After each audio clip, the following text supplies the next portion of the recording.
Bonne année. Bonjour à tous et à toutes. Est-ce que vous m'entendez bien?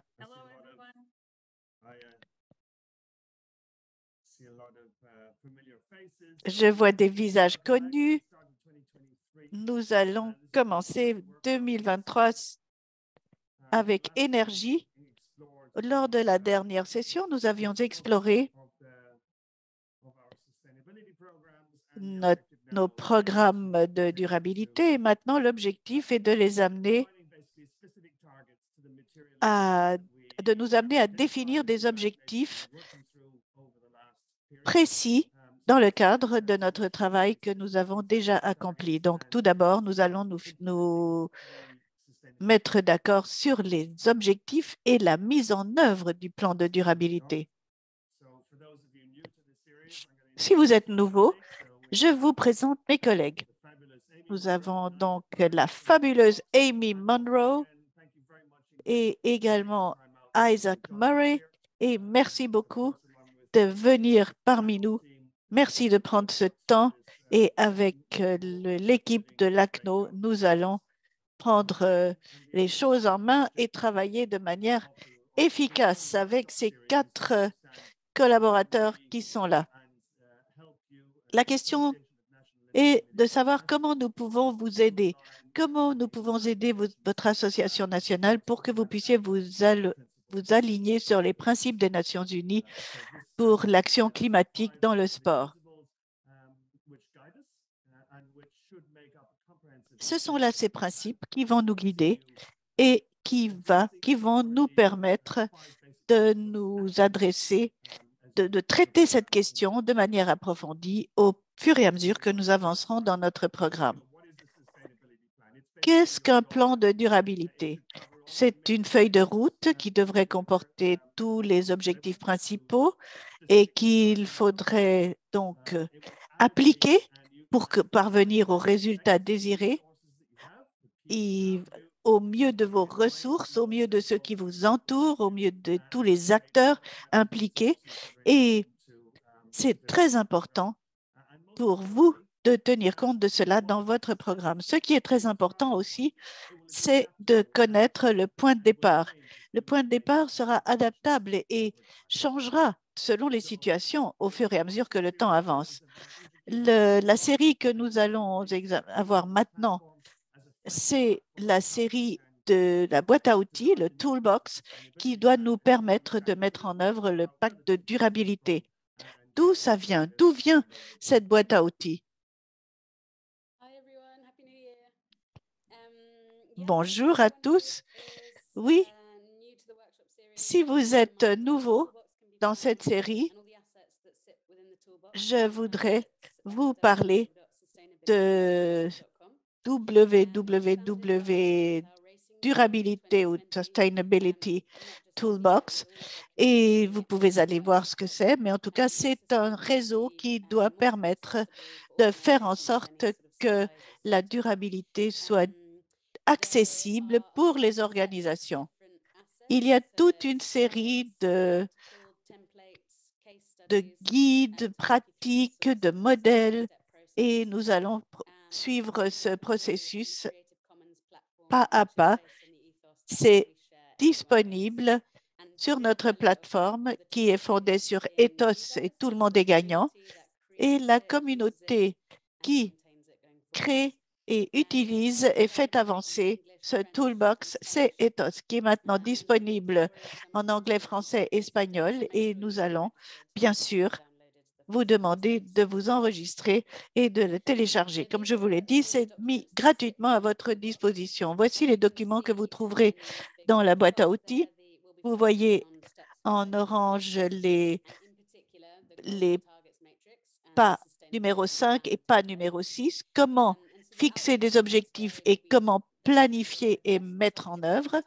Nous allons traiter le sujet de la mise en œuvre des objectifs pour planifier et pour mettre en œuvre. Et alors que nous avançons, sentez-vous tout à fait libre de mettre en œuvre votre de mettre votre question ou votre observation sur la boîte de dialogue. Et maintenant, je rends la parole à Isaac Murray.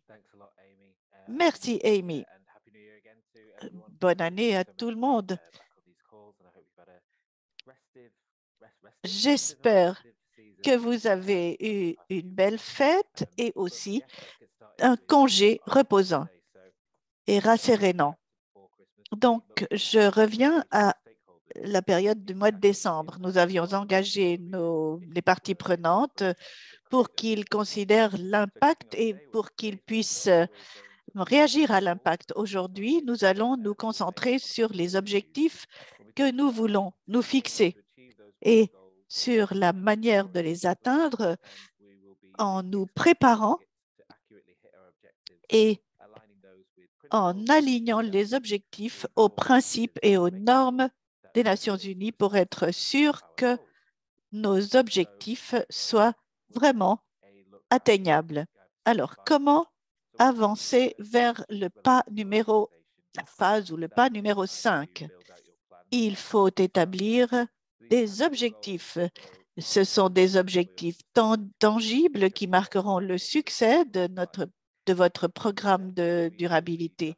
Et dans ce numéro 5, nous allons établir des objectifs et nous allons les établir de manière spécifique, de manière intelligente, en anglais SMART, et chaque lettre du mot SMART est utilisée pour nous fixer une route, une feuille de route. La durabilité sera au centre de notre préoccupation lors de la mise en œuvre et nous essaierons de surmonter les obstacles. Nous ne transformons pas chaque aspect de notre organisation du jour au lendemain. Nous voulons que nos objectifs soient pertinents par rapport à ce que nous devons faire. Et vos objectifs seront adaptés aux normes que vous voulez atteindre dans votre organisation. Et ces objectifs devront aussi fonctionner pour votre organisation. C'est cela également qu'il faut faire. Donc, cette phase-là n'a qu'un seul modèle, une seule façon de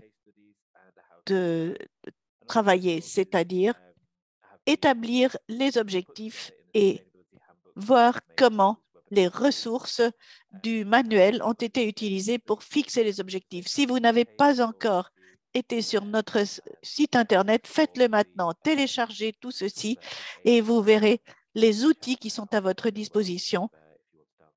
Et si vous avez des problèmes ou des questions, mettez-vous sur la boîte de dialogue. Voilà, vous voyez ici maintenant apparaître le site où vous trouverez toutes les données que vous cherchez.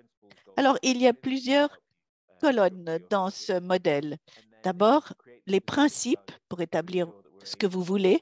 Ensuite, les objectifs eux-mêmes sur le plan qualitatif et quantitatif, les objectifs, la cible à atteindre, les indicateurs de performance. Et il faut que les objectifs soient SMART, intelligents. Donc, avec 5 caractéristiques. Ils doivent être spécifiques, avec beaucoup de détails très précis. Il faut qu'ils soient mesurables. Il faut pouvoir quantifier. Il faut pouvoir décrire. Il faut pouvoir les atteindre. Il faut qu'ils soient pertinents et il faut qu'ils soient conformes à un délai.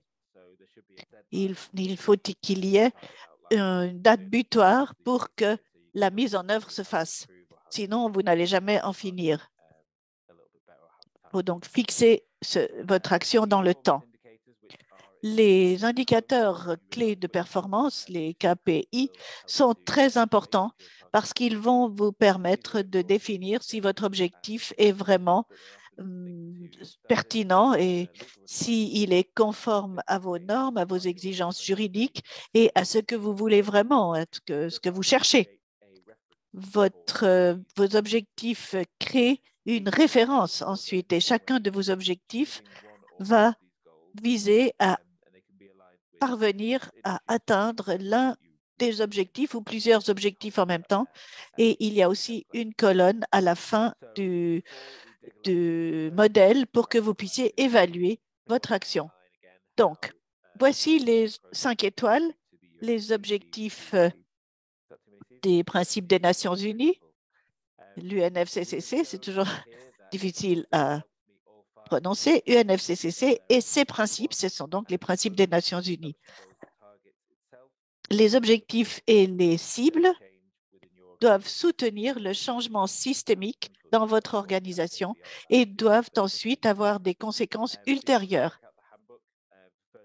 Regardez bien le manuel pour que vous sachiez quels sont les détails à suivre pour le principe 3, 4 et 5, 2, 3, 4 et 5, pardon, et pour que vous voyez aussi comment réaliser ces objectifs. Donc, pour vous donner une idée de cette section, pour terminer, voici ma chère amie Stella. Je l'ai rencontrée au Malawi en 2016. Avant de la rencontrer, elle était la meilleure haltérophile du Malawi, femme donc.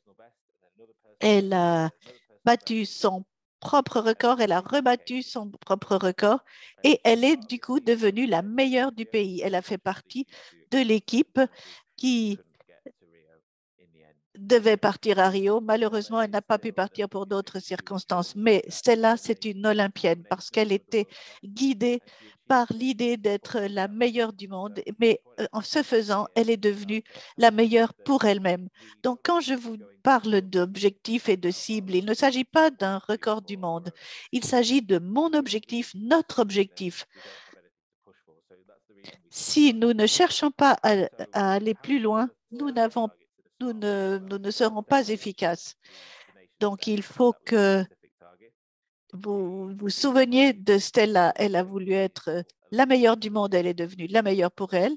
Elle a battu des records qui étaient des records mesurés par le monde olympique. Elle a pu mesurer son objectif, elle a pu atteindre son objectif, il était pertinent et il avait un délai puisqu'elle voulait aller à Rio en 2016. Elle s'est fixé ses objectifs, elle s'est donc entraînée pour être la meilleure pour elle-même et du coup, elle est devenue la meilleure du pays. Donc, ce n'est pas extérieur à nous, cet objectif. C'est à l'intérieur de notre organisation et de nous-mêmes que nous devons nous fixer les objectifs. Et maintenant, voici la partie pratique de la phase 5. Comme d'habitude, nous allons nous diviser en petits groupes et nous allons examiner les objectifs fixés et voir comment ils peuvent être atteints et nous guider. Donc, pensez aux objectifs que votre CNO a recherchés lorsqu'il a décidé d'avancer au cours des quelques dernières semaines et utiliser ces objectifs pour voir comment ils peuvent s'insérer dans le modèle que nous vous présentons. Donc, après, quand nous nous retrouverons, nous verrons quels sont les objectifs et comment nous pouvons avancer. Cet exercice est fait pour vous. Donc, cherchez à mettre sur papier, si vous ne pouvez pas le faire tout de suite, les différentes colonnes et essayez de voir ce que vous pouvez en faire. Nous aurons un facilitateur dans chacune des chambres et vous aurez des questions-réponses concernant vos objectifs. Hello everyone, welcome back. Bonjour à tous, bienvenue de retour. Je suis ravi de vous revoir dans la salle principale. Nous allons discuter de ce que nous avons vu dans les différents groupes.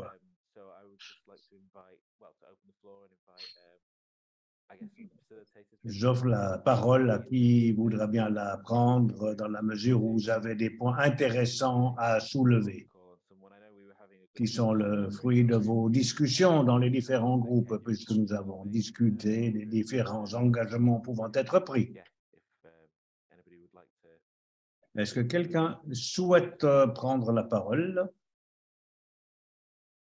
Hey Isaac, okay, I'll go first because if Sophia talks, they're really advanced, so I'll have very En fait, avant que Sophie n'intervienne, permettez-moi de dire quelques mots. Au Kenya, nous nous trouvons dans une phase de lancement en ce qui concerne le sport en faveur de l'action climatique dans le contexte du sport. À ce titre, nous sommes en train de mettre en place plusieurs objectifs pour nous adapter aux actions climatiques. Nous mettons en exergue ces objectifs, mais avant de les mettre véritablement en œuvre, nous avons déjà pris des engagements en ce qui concerne la création de la durabilité en sport.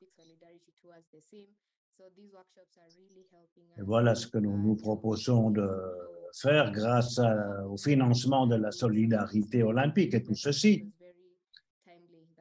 devrait nous permettre de matérialiser toutes ces activités. Nous nous avons également fixé l'objectif de planter 10 000 arbres tout au long de l'année en cours. C'est là un projet propre aux comités nationaux olympiques et parmi ces CNO, nous faisons partie de cet ensemble. L'idée est de reboiser des zones en semant les graines nécessaires ou en plantant des petits arbres de façon à développer ces plantations. Nous avons également adopté une politique sans papier au niveau de notre secrétariat. Ce n'est pas facile de parvenir à cet objectif, mais nous estimons qu'il est possible d'éviter l'utilisation du papier à moins que cela ne soit absolument nécessaire. Nous le faisons de façon à sensibiliser tout le monde à cet égard. Nous avons également procédé à la mesure de la qualité de l'air.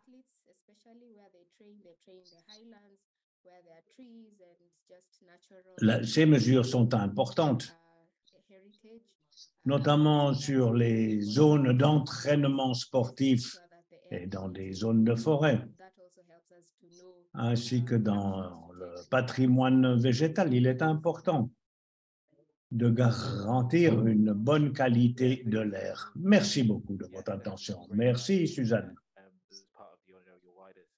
Magnifique, excellent objectif. Cela fait partie de la politique de durabilité. Il est excellent de voir que ces objectifs sont des objectifs SMART, spécifiques, mesurables, atteignables, réalistes et pertinents. Tout ceci est mesurable. Et il s'agit de planter 10 000 arbres, par exemple.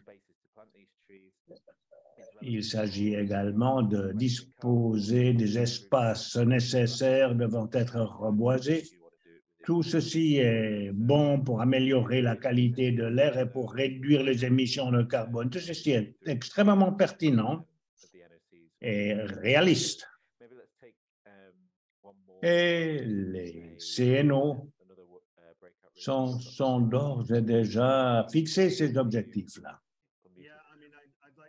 Peut-être que quelqu'un d'un autre groupe pourrait également intervenir.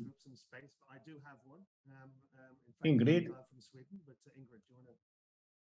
Pour ma part, je voudrais également dire quelques mots, mais on pourrait peut-être d'abord donner la parole à Ingrid.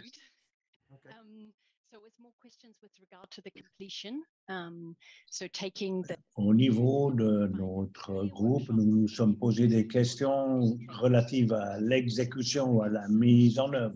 Les thèmes ont déjà fait l'objet de décisions lors de séminaires antérieurs. Il s'agit désormais de fixer des objectifs concrets, comment garantir un soutien et atteindre les objectifs spécifiques. Donc, je donne la parole à Damien.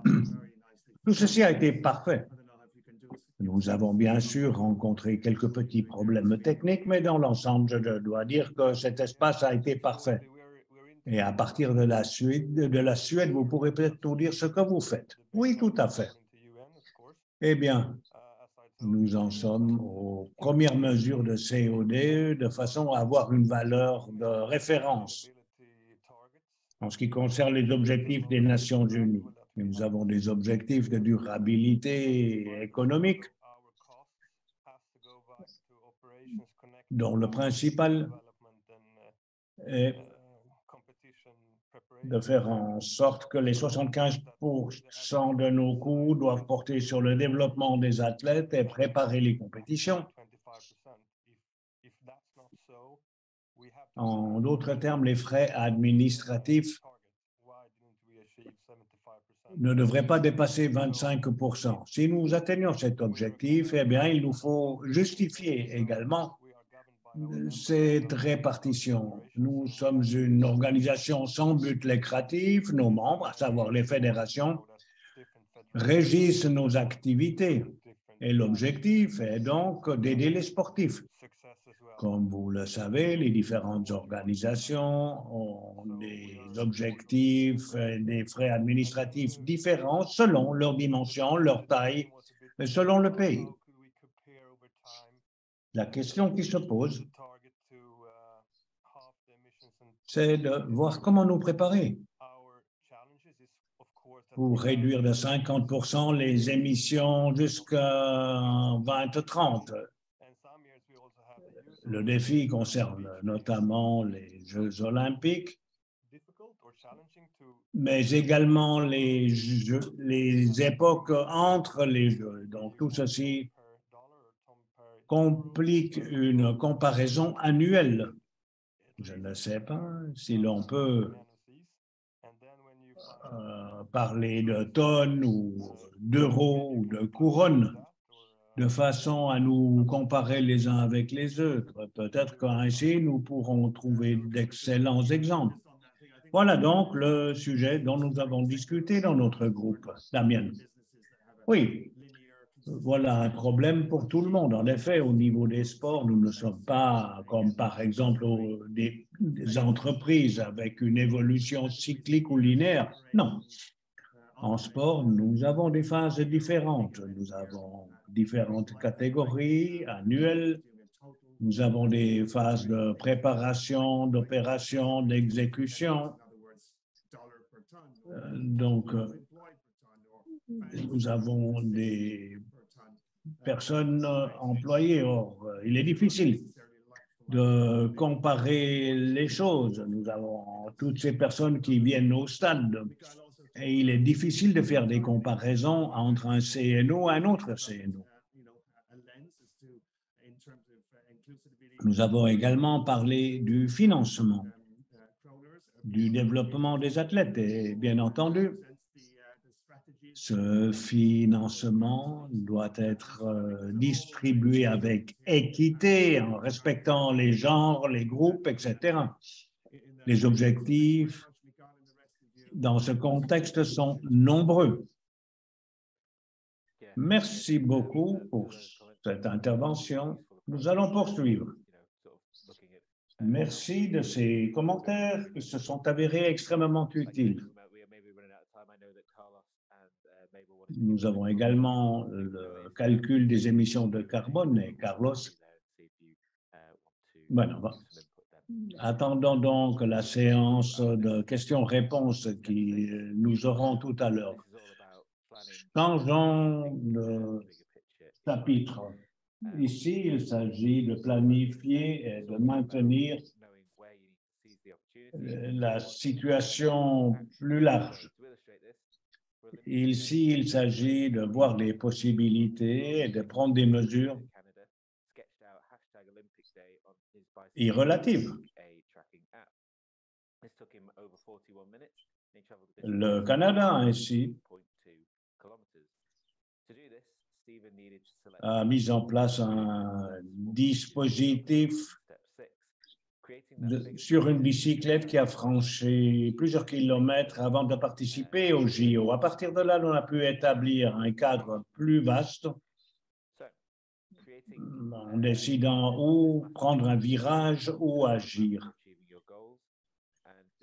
L'idée est de créer un plan directeur qui donnera lieu à une feuille de route. Et à partir de cette feuille de route, nous verrons apparaître plusieurs mesures. Dans un deuxième cas, il va falloir affecter les ressources nécessaires de façon à pouvoir mettre en place les outils pour pouvoir mettre en place des procédures internes.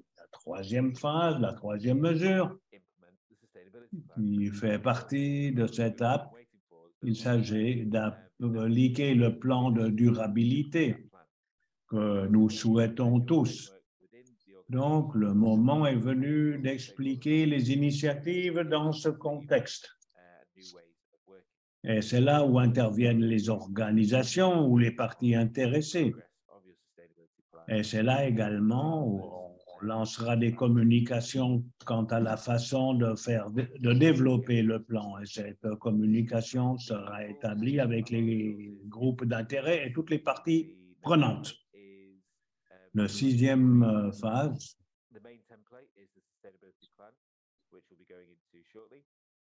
nous avons notamment le plan de stabilité et le plan de participation interne, de façon à soutenir l'ensemble. Il s'agit de tenir compte du fait que la durabilité est essentielle pour la réussite du plan. Il s'agit de travailler avec les fournisseurs. Donc, il convient de tenir compte de tous ces éléments pour voir comment il peut être intégré. Nous avons une voie rapide pour appliquer tous ces éléments et par ailleurs, nous avons également à tenir compte de l'objectif de l'accord cadre des Nations Unies. Nous avons ici le plan de stabilité, de communication interne avec les différents secteurs qui réunissent le travail que vous aurez mené à bien jusqu'au moment où l'on établira les objectifs nécessaires.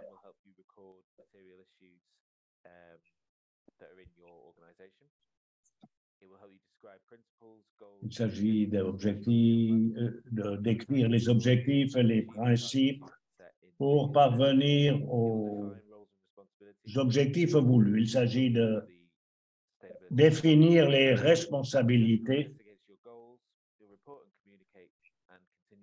Vous devrez mesurer tout ceci en fonction de vos objectifs.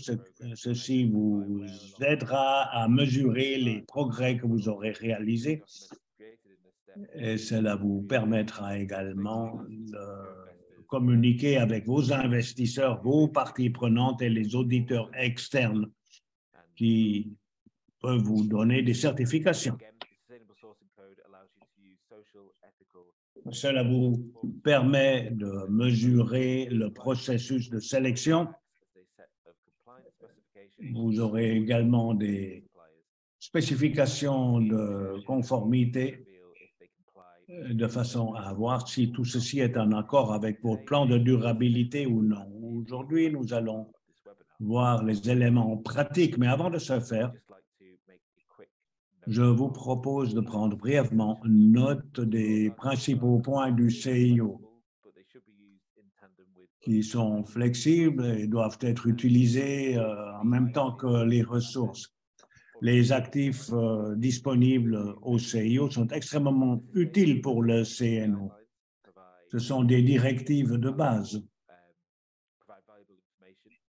comportant de très bonnes informations qui vous aideront à naviguer dans la durabilité de façon à développer un programme utile.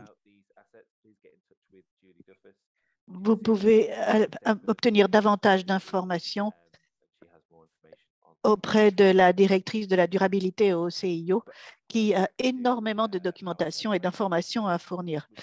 Mais on revient maintenant à notre modèle pour voir comment la durabilité s'applique par rapport aux principes de la Convention des Nations Unies. Donc, vous avez un plan général qui doit contenir les 5 principes. Le premier principe, planification et ressources bien organisées, contient le changement systémique. Deuxièmement, vous assurez que vous avez évalué l'impact climatique et les délais Ensuite, troisième principe, comment continuer à engager les parties prenantes afin qu'ils participent à ce plan et fournir des ressources pour la formation dans votre organisation et pour que les parties prenantes puissent continuer à travailler. Quatrième principe, promouvoir la durabilité et la consommation responsable, cela dans vos politiques d'achat, dans vos politiques de consommation, etc. Et principe 5, il faut que vos plans soient publiés pour que ce soit un vrai plaidoyer pour que vos parties prenantes puissent suivre vos progrès et qu'ils publient eux aussi leurs propres progrès. Mais avant de faire des plans, on ne peut pas faire grand-chose en 10 minutes, mais je voudrais tout d'abord vous parler un petit peu de l'adaptabilité. Il est vraiment important que c'est toujours notre travail qui va montrer la relativité de nos objectifs et de la manière dont nous les obtenons. Par exemple, l'escalade sportive est devenue une discipline olympique. Et pour cela, il faut de la tactique, mais aussi il faut de la force, il faut des ressources. Et vous avez sur ces trajectoires que vous suivez en escalade, un moment où vous ne savez plus comment avancer. Donc, il faut revenir en arrière et trouver une autre voie. C'est exactement comme ça qu'il faut travailler. Vous voyez comment vous adapter à chaque moment pour que vous puissiez continuer à avancer par rapport à ce que vous avez déjà fait. Et nous allons nous retrouver en petits groupes maintenant dans les différentes salles. Nous allons vous familiariser avec le modèle et nous aimerions que vous commenciez à rédiger en utilisant, par exemple, un ou deux objectifs que vous avez identifiés. Par exemple, mise en œuvre de la plantation des 10 000 arbres et ensuite revoir les 5 différents objectifs et les 5 principes du mot SMART et vous verrez comment allouer les ressources en utilisant les 5 principes. Donc, nous nous retrouvons dans les différentes salles et nous vous y verrons donc dans une minute. Welcome back, everyone. Welcome back. Thank you for participating in that breakout room. Merci d'avoir participé à ce travail dans les différentes salles. Voilà, je crois que nous avons maintenant à nouveau nos 53 ou 52 participants et je vais lancer la discussion en vous parlant de la discussion dans ces différentes chambres. Est-ce qu'il y a des volontaires pour nous raconter ce qu'ils ont fait, ce qui a été dit dans les différentes salles? Il va falloir que je parte, donc je voulais demander s'il y a des choses particulières. Oui, je suis encore là, mais j'aimerais bien que, oui, encore là pendant 20 secondes. Donc oui, merci Ingrid, je vais raconter. J'ai dit au groupe où nous en sommes à propos de l'électricité à partir de l'hydrogène. C'est vraiment très intéressant et nous avons réussi à faire quelque chose.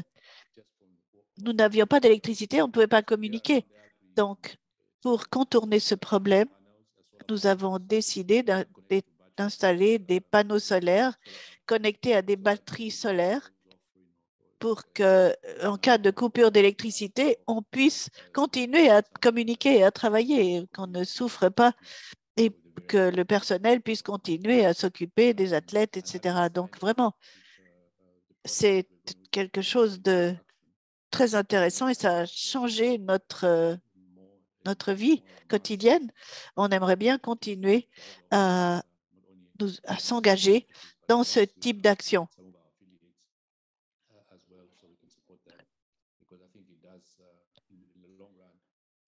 Je crois que cela peut créer des coûts moins élevés et aussi créer une continuité.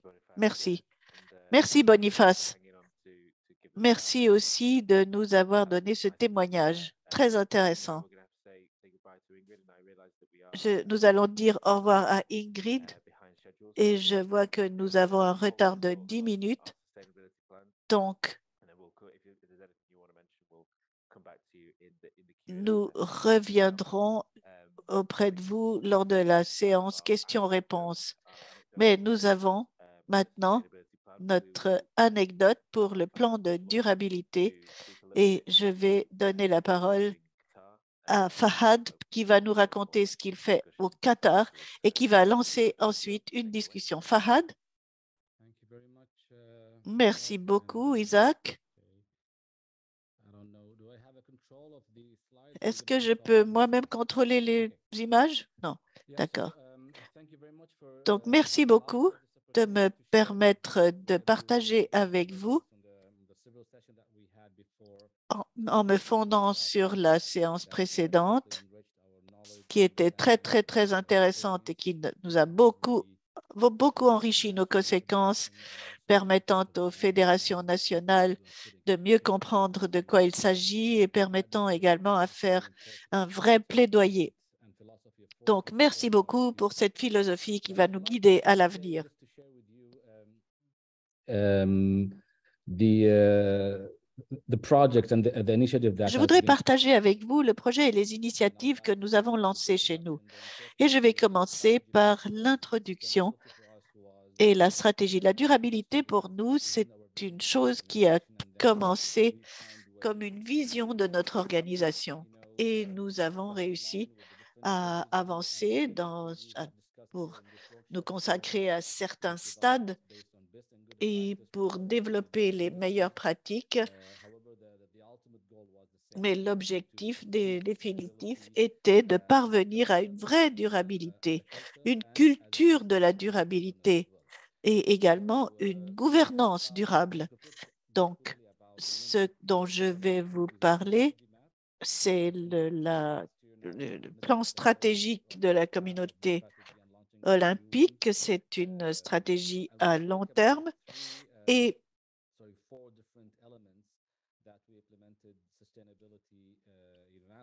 il y a 4 éléments: participation de la communauté, investissement, tourisme et environnement, installation et héritage sportif et excellence sportive.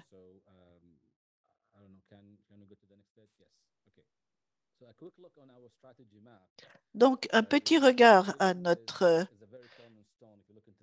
plan stratégique. Vous voyez que la durabilité est à la base de toute notre vision qui vise à réunir le monde dans le développement durable. Tout ce que nous faisons a commencé en 2017 et il s'agissait d'intégrer la durabilité dans tous les aspects du Comité national olympique du Qatar, des fédérations nationales et aussi de nos parties prenantes. Et nous avons donc inclus la participation au sport ou la contribution au secteur du sport et voir comment les valeurs olympiques peuvent revenir vers la communauté et ne pas rester dans certains segments de la société. Et à la fin, nous devons assurer le succès sportif aussi. Donc, nous avons 4 parties prenantes importantes: la collectivité, et le sport pour la vie, donc pas le sport pour les loisirs, les sports pour la vie. Comment pouvons-nous nous positionner sur le Sports Hub et comment nous insérer avec l'ACNO et avec d'autres organisations sportives dans ce mouvement et comment devenir le catalyseur pour les athlètes, pour les fédérations, afin qu'ils puissent avancer. Au milieu de tout cela, vous voyez un ensemble d'objectifs stratégiques liés à chaque département, le Comité olympique du Qatar et les fédérations, où nous avons les réunions annuelles, où nous nous réunissons pour parler des objectifs et pour voir comment les objectifs débordent de leur contexte, en fait. Et ce qui est le plus important, c'est d'arriver à l'élément qui est comme un triangle, c'est-à-dire qui est à la base de tout cela. Ce sont les valeurs. Au sommet de ce triangle que vous voyez en bas de l'image, il y a les valeurs, la philosophie, la culture de notre travail qui culmine dans la durabilité.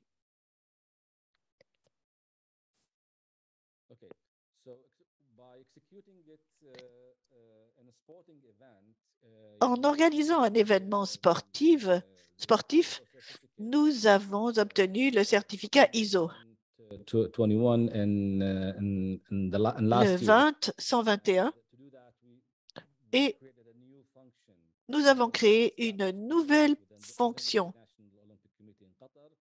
au CNO du Qatar qui se concentre sur l'élaboration, la mise en œuvre, le contrôle et l'amélioration de la durabilité et des systèmes pour améliorer les politiques, pour adapter les valeurs, et cela dans le cadre des finances, des achats, de la chaîne d'approvisionnement, des ressources humaines, où la durabilité doit toujours être un élément inhérent. L'équipe de durabilité également s'est préoccupée de la chaîne d'approvisionnement, puisqu'il y a des normes et des exigences qu'il faut respecter lors des appels d'offres, lors des partenariats, lors du contact avec ceux qui nous fournissent ce dont nous avons besoin. Il faut que la durabilité fasse partie des normes qu'ils respectent. Et puis, également, dans la technologie de l'information et dans la gouvernance. Nous allons en parler ultérieurement. Notre calendrier annuel des programmes sportifs contient des normes durables. Par exemple, le standard a été appliqué totalement lors des deuxièmes Jeux de plage qui ont été formidables en 2019. Le Qatar a lancé un événement annuel qui est le championnat de Jeux de plage du Qatar, qui consiste de 4 matchs pour les deux genres, donc football de plage, handball de plage, basketball et karaté, aussi bien de plage également. C'était une collaboration entre les fédérations et le Comité national olympique du Qatar, et plus de 600 sportifs ont participé à cet événement. Donc, le championnat du Qatar des Jeux de plage. Donc, parce que nous nous sommes demandé comment inclure l'aspect eau, donc préserver la flore, la faune, la vie tout autour de l'eau, de la mer. Et c'était là également une recherche très précise. Beaucoup de gens sont venus au Qatar pour voir quelle était notre vision et pour organiser des interviews et pour que les participants puissent aller également le plus loin possible. Donc, les différentes phases sont très simples. Moi, je préfère tout ce qui est simplifié et facile à comprendre, pas de long texte. Donc, passer des principes à la mise en œuvre, c'est beaucoup plus intéressant. Soit c'est public, soit c'est professionnel, soit c'est non professionnel comme groupe. Donc, la première phase, c'est avant l'événement. Ce qui est très important d'abord, et je l'ai mentionné, c'est établir le champ d'application. Comment se définit le cadre d'application pour la durabilité? Vous pouvez très bien perdre de vue le chemin et sortir du cadre. Du coup, cela dilue vos efforts.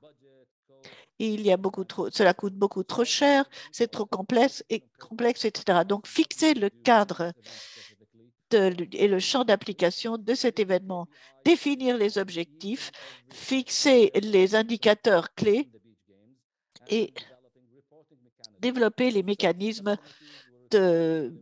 pour les comptes rendus. parfait. Parfois, il y a des rapports très clairs. Par exemple, pour le nettoyage, il y a des sous-comités aussi qui se réunissent de plusieurs fois et nous essayons de créer un système de compte-rendu agile et simple. Et pour collecter les données, pour capitaliser sur les efforts et les contributions. Et deuxièmement, il y a l'inspection sur place. Ça, c'est très important.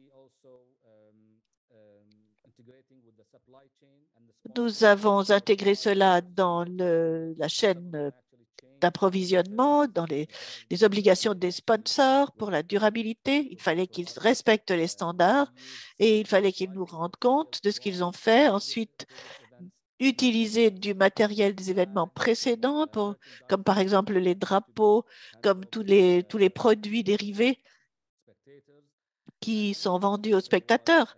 Et puis, il y a eu un plan complet de durabilité pour les médias. C'était absolument nécessaire parce qu'il fallait que tout cela soit lié. Quelle est l'histoire que veulent raconter les médias? Comment vont-ils le faire? Et il fallait qu'ils incluent les standards de durabilité dans leur compte-rendu. Nous avons donc eu une réunion quotidienne. Nous avons eu une réunion où nous pouvions nous organiser pour avoir les retours de la part des gens impliqués et passer ensuite à la prochaine série de compétitions. Une partie critique des Jeux de plage, c'était l'engagement des athlètes. Parce que normalement, les athlètes sont au centre des événements. Mais lorsque les athlètes sont eux-mêmes les ambassadeurs, sont eux-mêmes la voix et les représentants qui font le plaidoyer pour ces principes, cela touche directement la communauté qui pourra alors plus facilement adhérer à cette philosophie si importante. Ensuite, je passe à... Donc ça, c'était avant l'événement. Maintenant, c'est après l'événement. Donc, développer des rapports, mettre au point des rapports détaillés sur l'événement, souligner les leçons apprises des différentes phases avant l'événement et pendant l'événement et faire une synthèse et enfin en faire une banque de données numérique pour qu'on comprenne mieux, pour qu'on puisse analyser et pour qu'on ait un vrai bilan et une vraie lecture de ces jeux de plage et pour que nous sachions quelles sont les étapes à suivre, quels sont les objectifs que nous avons et quel est le rôle de l'État et quel est notre rôle. Et enfin, pour terminer, nous avons eu une troisième phase, nous avons eu un audit pour avoir un troisième œil, si vous voulez, quelqu'un qui vient de l'extérieur pour voir l'ensemble de cette action et pour pouvoir juger de manière objective, parce que nous, on était complètement impliqués depuis le début, donc c'était important d'avoir l'œil de l'extérieur, un audit externe, pour voir s'il fallait améliorer quelque chose et pour améliorer les choses pour l'avenir.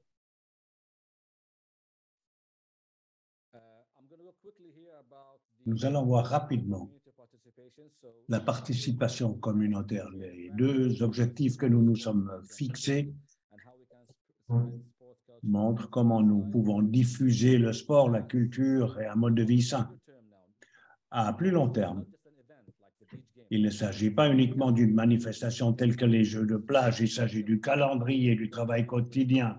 C'est ce que nous faisons le matin quand nous allons au bureau jusqu'au soir où nous rentrons. Il s'agit de voir comment faire en sorte que les programmes pédagogiques qui nous permettent d'atteindre la base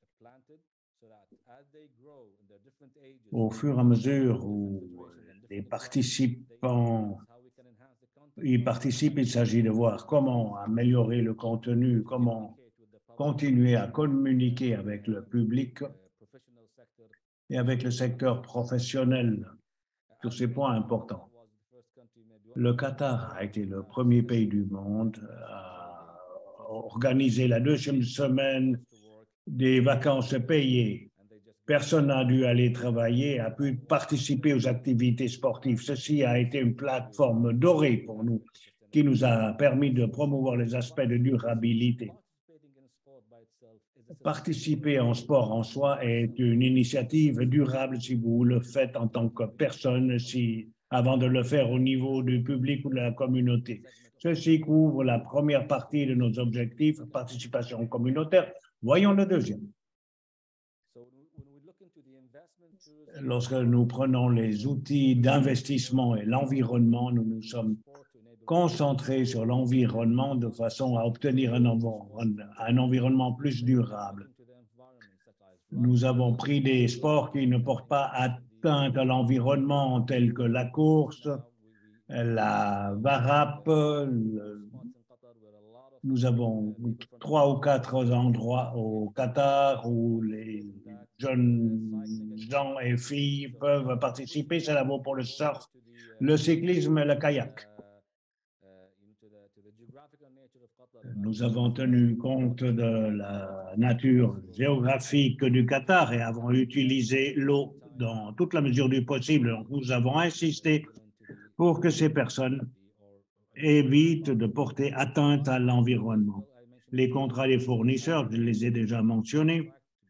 Il s'agit de contrats portant sur des conditions d'environnement. Chaque fournisseur signe une lettre d'engagement selon laquelle, même pendant la phase de mise en œuvre, ils tiennent compte de l'environnement. Nous avons également mis en place une méthode de recyclage novatrice en utilisant pour nos drapeaux du matériel recyclé.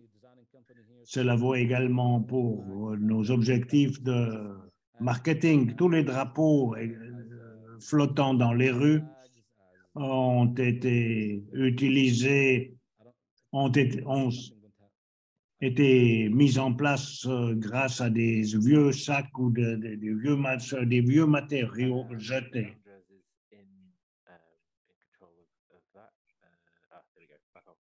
Voilà. Merci beaucoup. Le dernier point. Il s'agit des installations et du patrimoine sportif. Nous avons mis en place des stades pour le football et le basketball alimentés par de l'énergie solaire.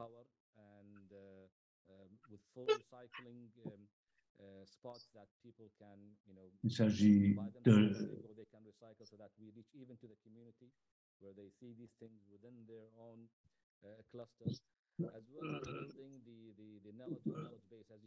construire également des bases de connaissances,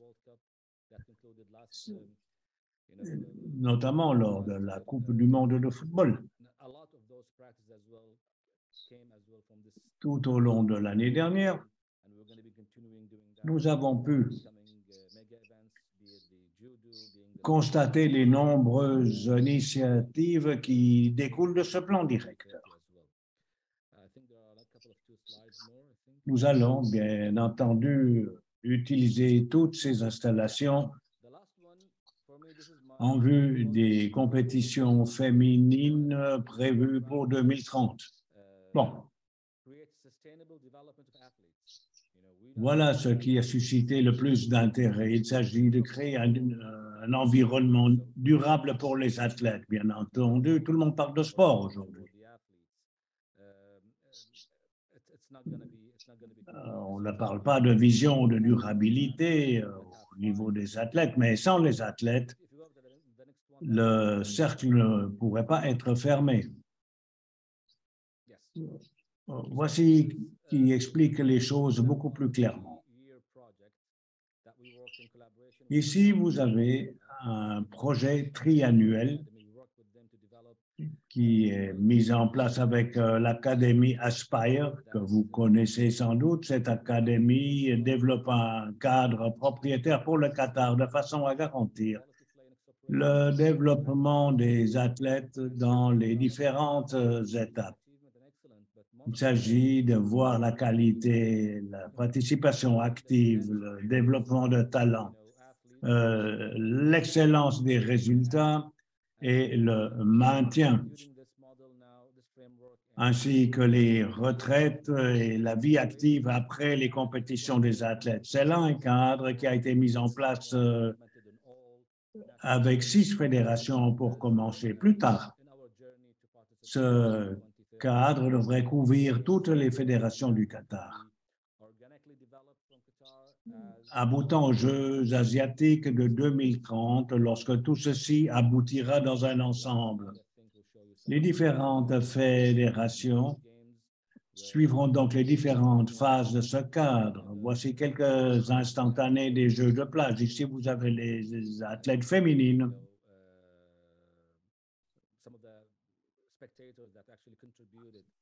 En train de disputer des matchs, vous avez également les spectateurs qui ont contribué à cette durabilité telle que spécifiée pour 2019. Ceci étant posé, j'en suis à la fin de ma présentation. J'ai peut-être été un peu plus long en ce qui concerne le temps qui m'a été imparti, je m'en excuse. Ne vous inquiétez pas, nous avons été ravis de vous entendre. Voilà donc une approche extrêmement complète que vous nous avez présentée. Ceci a été extrêmement intéressant. Nous allons maintenant passer aux questions-réponses de façon à voir tous les objectifs, tout ce qui a été commenté, de façon à créer une feuille de route menant au succès. Nous avons également mis en place un plan de durabilité de façon à parvenir à des objectifs et en tenant compte des responsabilités. Nous avons vu que les achats durables sont essentiels puisqu'il faut impliquer les fournisseurs. Nous avons également parlé d'expériences pratiques, notamment au niveau du comité olympique qatari. Nous avons 5 minutes devant nous et je vous pose la question de savoir si vous avez des questions. Auquel cas, merci de nous le faire savoir. Bien entendu, vous pouvez également écrire vos questions dans le chat ou alors demander la parole au microphone. Carlos, parlez-nous brièvement de quelques objectifs sur lesquels vous avez travaillé. Je m'appelle Carlos Villegas.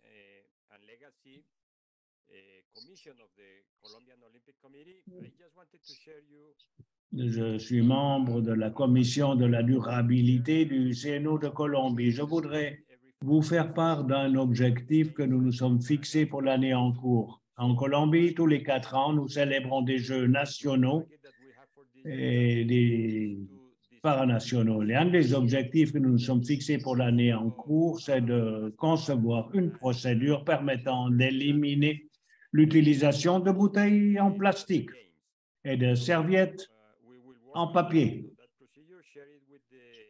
au niveau des sites des Jeux. Nous allons travailler sur cette initiative avec toutes les fédérations nationales et avec le comité d'organisation de façon à parvenir à cet objectif jusqu'à la fin des Jeux. Merci. Merci, Carlos. Mabel.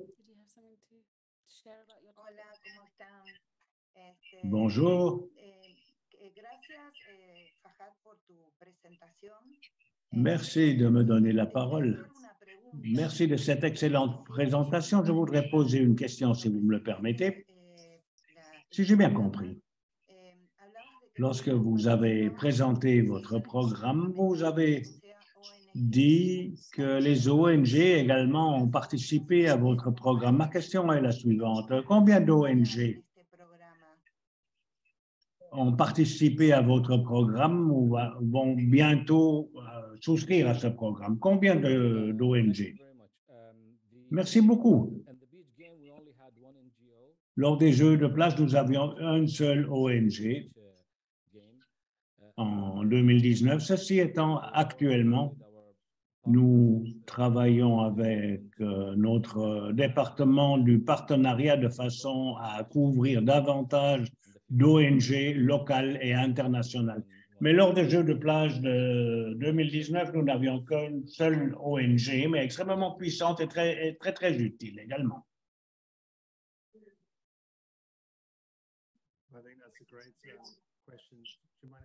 Voilà une excellente question.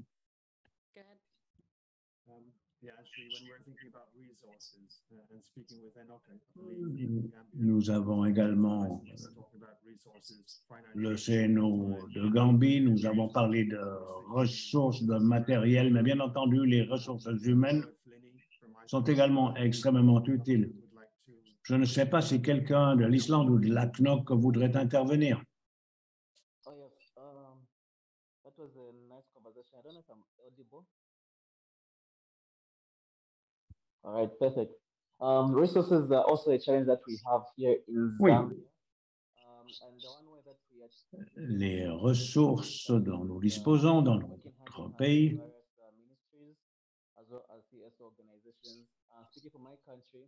là, il s'agit ici de travailler la main dans la main avec les différents ministères de mon pays, à savoir la Zambie, le ministère des Sports, de l'économie, de l'environnement.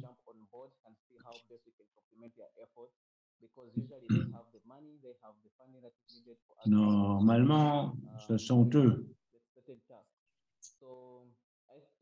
qui disposent des fonds nécessaires. Et donc, nous nous efforçons de travailler la main dans la main avec tous ces ministères. Pour nous, ceci est très important,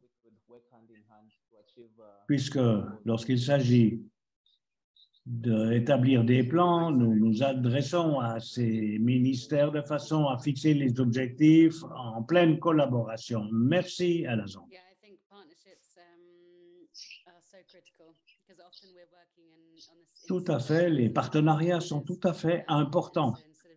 Nous travaillons souvent en fonction d'objectifs semblables et au lieu de doubler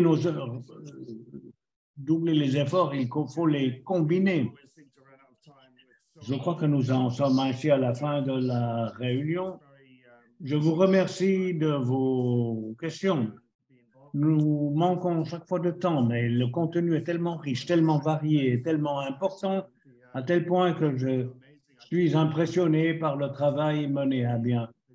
Un grand merci au cher Fahad. Il est intéressant de voir le niveau auquel vous êtes arrivé grâce à votre programme. C'est là un véritable point de référence pour tout un chacun.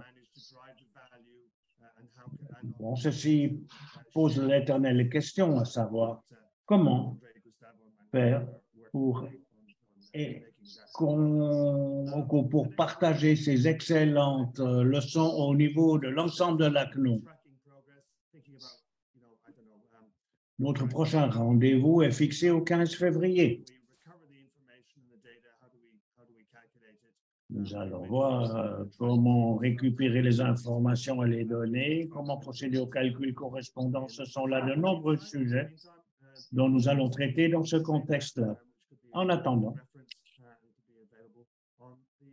vous recevrez l'enregistrement de ce séminaire-ci sur le site Internet de la CNO.